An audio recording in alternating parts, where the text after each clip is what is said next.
day, everyone, and thank you for tuning in. I am Giulio Sinibaldi. I'm a senior analyst at Analysys Mason, a London-based research and consulting firm specialized in telecoms, media, and technology. I am the lead analyst for FutureComms. It's a research program that focuses on consumers' communication behavior, both person-to-person and application-to-person.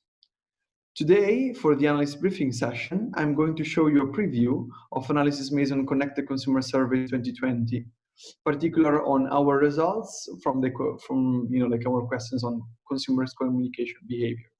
There are three takeaways that I would like you to bring home from this session, which I will use to illustrate the findings behind them. First, video communication has become a mainstream activity on OTT apps for most age groups, as time spent on lockdown accelerated its growth. Secondly, consumers are getting used to using digital channels to interact with brands, but messaging is still a secondary tool in most countries. Lastly, RCS business messaging might face more favorable market conditions as it will benefit from consumers' growing engagement with digital communication channels. First, I'll give you a brief description of the Analysys Mason Connected Consumer Survey. This survey is a desktop-based survey on the usage of mobile services and devices, fixed broadband services, TV, video, and other digital services such as social media, gaming, and payments on the online population, that is, each country's population with access to the internet. As you can see from slide 5, we cover 24 countries worldwide, and the data collection usually happens in the third quarter, between August and September of each year. And we have been doing this since 2010. The aim of this survey is to analyze the consumer's digital journey with a fair bit of granularity, as we collect up to 250 data points overall on our panelists. Today, out of that wealth of 250 data points, I'm going to give you a preview of a small section of them, in particular regarding the insights that we gathered from the 2020 wave, which is fresh from fieldwork, regarding the usage of OTT communication apps and social media apps for person-to-person communication and application-to-person purposes.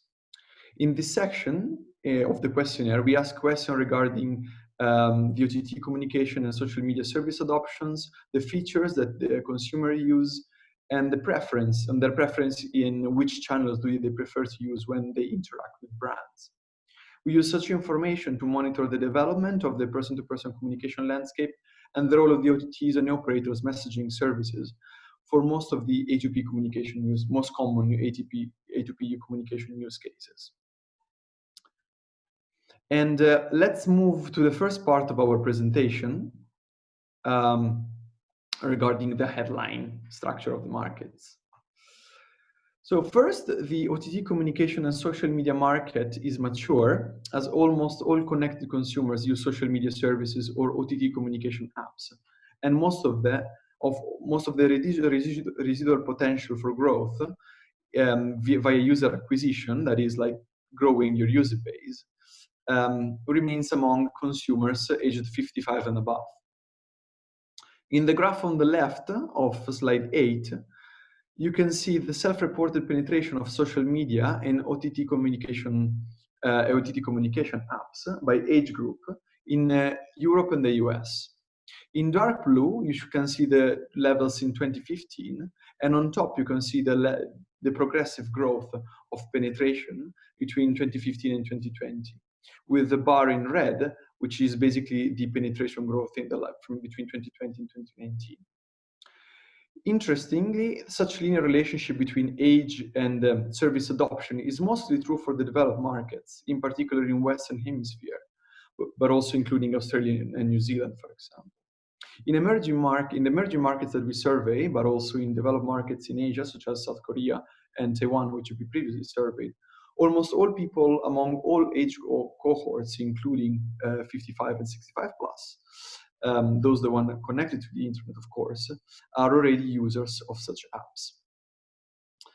Another element that confirms the maturity of such product proposition is that we observe in every market that there is usually one app that has emerged as the default communication service. And with that, we mean that whose reported penetration converges towards the 90% of the online population.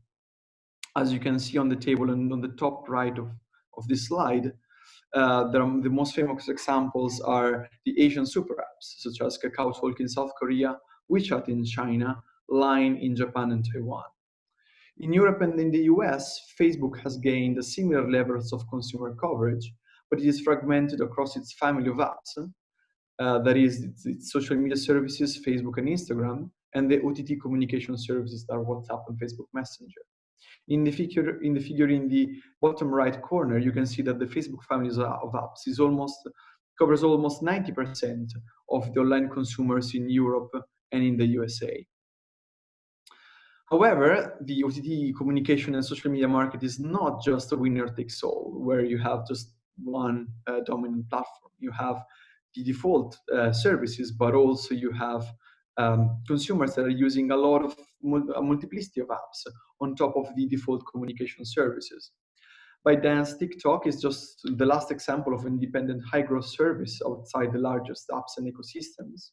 And there are a wide number of apps that still enjoy periods of massive growth, uncovered in the super specialized product proposition. A COVID-related example could be Zoom and House Party that grow up to be the highest growing communication apps in Europe, for example, in Europe and the US. But also similar examples where Snapchat, Telegram, and the Cheetah's Mobile's What's Call for different scenarios in different years as well. And now let's highlight some of the major changes that arose from the 2020 data compared to the 2019, which we would include, of course, some key takeaways from which some of that effect might be attributed to COVID. And if we go to slide 10, as suggested as slide 10, we can see that there is one other element that we inquire in our survey, in which we ask people, which features do you use on social media and OTT communication apps? And on the left-hand side of this slide, you can see the frequency statistics for the most common features and the reported adoption, basically. That's what this frequency stands for. And for most of the regions that we cover. And one of the most interesting feature of this for this year is, of course, video calling. First, the growth of video communication, that is video calling for personal or professional purposes, but also video logs for social media use, is not something new. It was one of the fastest growing communication features even before 2020. However, it is interesting to point out how larger is the growth of penetration among all age groups of video calling compared to, for example, the same growth between 2018 and 2019, as it is shown in the bottom right figure. This is specific for this figure that we report in the slide is specifically for the European and American sample, which sample outmatches other geographies such as emerging Asia Pacific and South Korea for the growth of video calling adoption. This is an interesting element in the study of the long-term effects of the lockdown on the digital communication behavior. In fact, while European countries in the US experiences months of lockdown, in emerging Asia Pacific, only curfews were implemented, or mostly. The difference between curfew and lockdown is that in the first, there are guaranteed times windows in which, especially during working hours, where quote-unquote life is normal. While for lockdowns, you have social distances that works around the clock. Therefore, we can actually at least identify the difference in the adoption of video calling growth actually to these kind of policies, because people just replace their in-person socialization with digital, and video calling was a big part of that. And it is interesting to see how the persistency of that change in the consumer behaviors months after the end of the lockdown. And also in South Korea, for example, there hasn't been like a long lockdown, like in Europe and the US. In fact, they never had a nationwide lockdown, and for that reason, there is not such a big growth in the penetration of video calling services. Another couple of countries that were affected by lockdowns, by longer lockdowns compared to their neighboring countries, were the United Arab Emirates in the Gulf region and Australia. And in those countries as well, we experienced a similar growth in video communication and video calling penetration. And basically, the increase in such in usages of this feature actually is correlated with the higher penetration of other services like Zoom, for example, which even months from lockdown reaches 15% in Europe and in USA, while the penetration of Zoom remains in the noise for other countries. Then, if we move to slide 11, we can see a second element of the that we would like to talk about today, about the impact of COVID on consumers' behavior, consumer communication behavior. Another trend that we want to highlight from our data is basically like what's the communication behavior between consumers and brands and organizations. And in this slide, we want to show you how that changed year on year.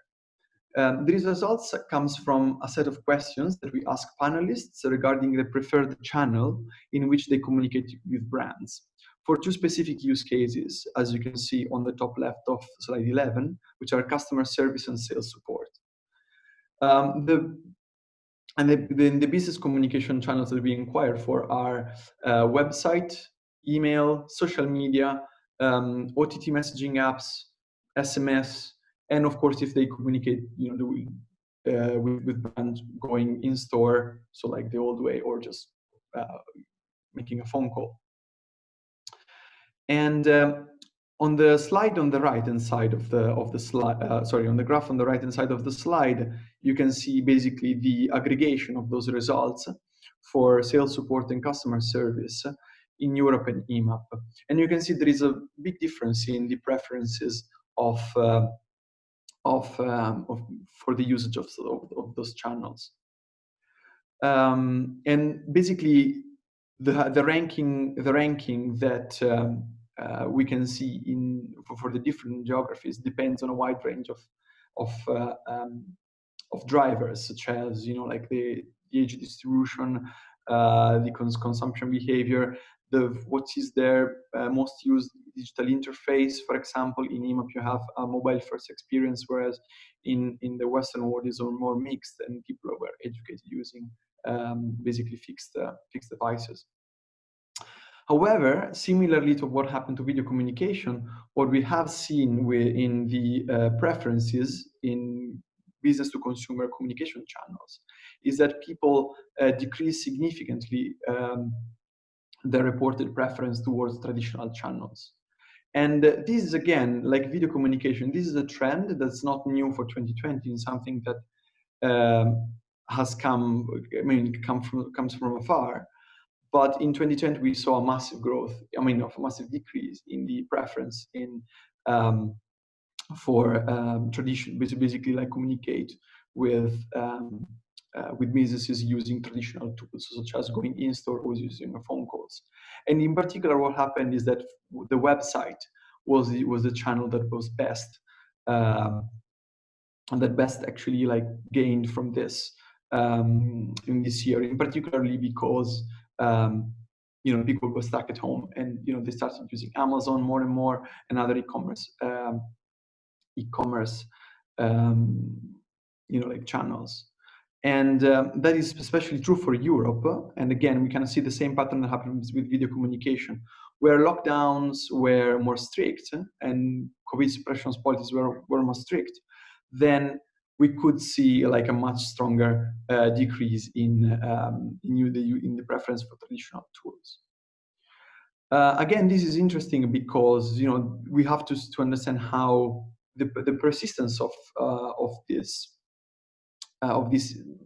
change will be, and basically how this is going to affect the consumer's communication behavior. Finally, if we move to slide 13, we could actually, I just wanted to wrap up how the changes that I just explained you in terms of consumer person-to-person communication and communication with brands. How do those changes applied on top of the market structure? How they can affect like the newest business-to-consumer communication channels that everyone is waiting for, which is RCS, and in particular RCS business messaging, or RBM, which is basically the application to person version of RCS. Overall, in our survey, we don't have much visibility on the penetration of RCS. That is because like the rollout of RCS is not that explicit in most countries. You have mostly like silent or soft launches, and maybe also most people that probably downloaded or through downloaded like Android messages or got their SMS clients upgraded, maybe don't know that they're actually using RCS, or they can't tell that much the difference. The only elements that we saw in this wave of the survey were good response from Polish respondents, especially among the Play subscribers. Play is a mobile first operators in Poland, and which rolled out RCS in the summer. We could see that 12% of their subscribers in our panel, reported to have to use the clients that enable RCS.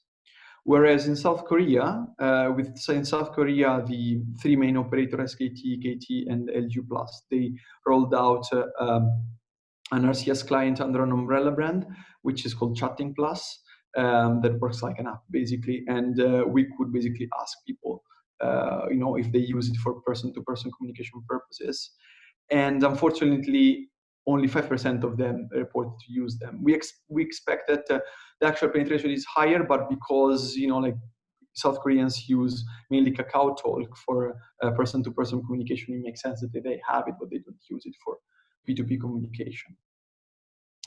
Overall, this is what we got from our surveys, and but we can actually say that in terms of the impact of the changes in communication behavior, we could say that it paints a rosier picture for RCS, especially for the deployment of the first RCS business messaging campaigns, and in the effort that we think that will basically open RCS to to more and more businesses to integrate them in their omni-channel communication approach. In fact, we think that RBM will benefit from the consumer growing engagement with direct-to-consumer communication channels. In particularly, we think that consumers are always keen on trying and using new communication services, and that demonstrated by the fact that people use a wide set of OTT apps on top of the default ones. And that's regardless the maturity of the market. Therefore, RCS might carry some residual P2P traffic, particularly in those countries where P2P SMS is still a thing, such as the US or France. Secondly, we think that RCS communication now is the norm, and that's a fairly obvious thing. But that's not just for younger users, but that's for consumers of all age groups. And especially among older age groups, the usage of richer features is growing. And as their OTT communication experience and their communication experience that goes beyond calling and just messaging. And this is also valid not just for person-to-person communication, that will expand also on application-to-person communication. Then consumers are exploring digital channels to communicate with businesses, which makes this a good moment to roll out a new channel for business-to-consumer communication. And finally, global and regional OTT players are targeting A2P communication as a market.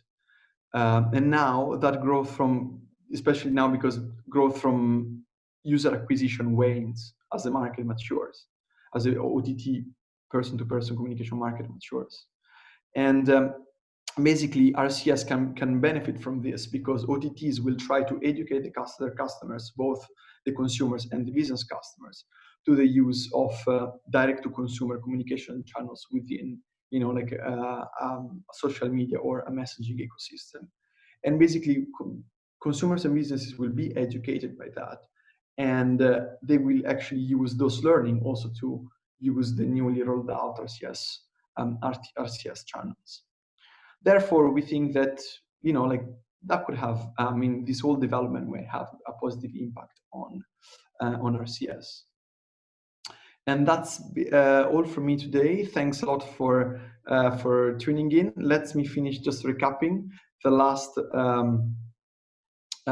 points in the like the key takeaways I want you to bring home, which are that the consumer's engagement with video communication received a significant boost from lockdowns.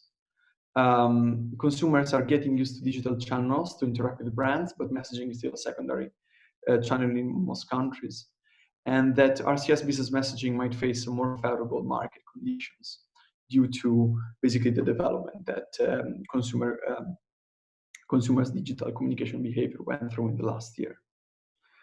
And yeah, thank you for your attention, and I hope you enjoyed this event.